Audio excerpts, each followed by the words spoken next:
শ্রী গুরু ভাগবত দ্বিতীয় খণ্ড, মূল রচনা ডক্টর চন্দ্রভানু শতপথী, পর্ব 141।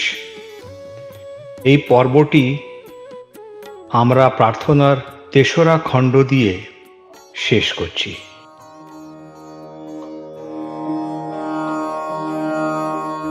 ভাবনার ঢেউ হে গোসাই ভক্তের মনে, তুমি করাও মহান কর্ম, প্রচার করাও যে ধর্ম। হে গোসাই, ভক্তের মনে ভাবের তরঙ্গ জাগিয়ে আপনি তার মাধ্যমে গুরুত্বপূর্ণ কর্মকাণ্ড পরিচালনা করেন এবং এইভাবে ধর্ম প্রচার করেন।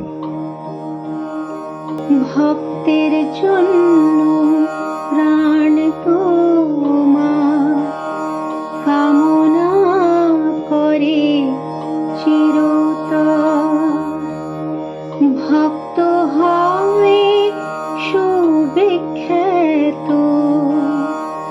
তোমার কর্ম থাকে অজ্ঞাত। আপনার জীবন ভক্তের জন্য এবং আপনার মন সর্বদা তার জন্য আকাঙ্ক্ষা করে। আপনার কৃপা লাভ করে ভক্ত আপনার অদেখা বা পরোক্ষ সাহায্য পেয়ে সুবিখ্যাত হয়ে যায়। যার প্রতি তুমি কৃপা করো, সেই জনকে নিজের করো, তার মনে শুদ্ধ বুদ্ধি দাও, সহজ ভাবে কাজ করাও। যখন আপনি কারো প্রতি সদয় হন, আপনি তাকে আপনার নিজের করে নেন। আপনি তার মনকে মহৎ বুদ্ধিমত্তা দিয়ে পূর্ণ করেন এবং তার কাজের গতিপথকে সহজ করে তোলেন।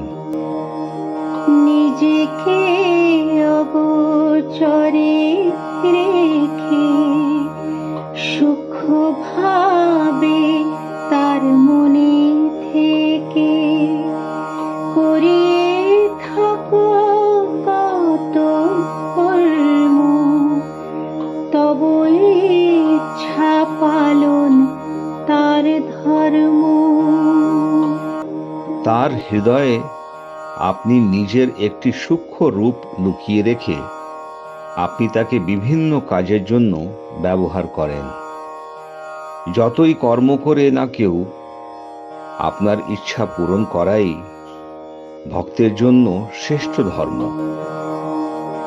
ভক্ত দ্বারা শুভ কর্ম তরে বাধা বিপত্তি সরাও দূরে, প্রতিরোধ হলে মায়ার নিজ শক্তিতে দূর করো। আপনি সৎকর্ম সম্পাদনের পথ থেকে সমস্ত বাধা দূর করে দেন। জাগতিক মায়া যখন বাধা সৃষ্টি করে, তখন আপনি আপনার নিজ ক্ষমতায় তা দূর করে দেন। শ্রী গুরুর চরণে আমাদের সবাইকার সাষ্টাঙ্গ প্রণাম।